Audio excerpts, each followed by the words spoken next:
Okay, here we go. A minor to D minor to E.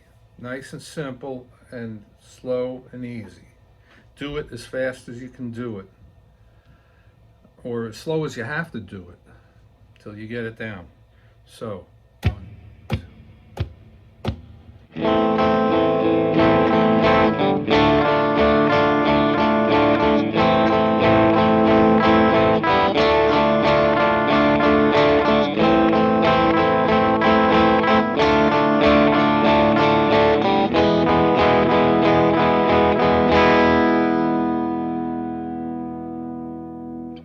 okay, of course you could repeat until you're sick and tired of it.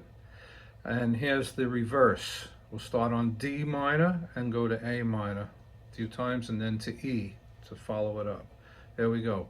1, 2, 3, 4.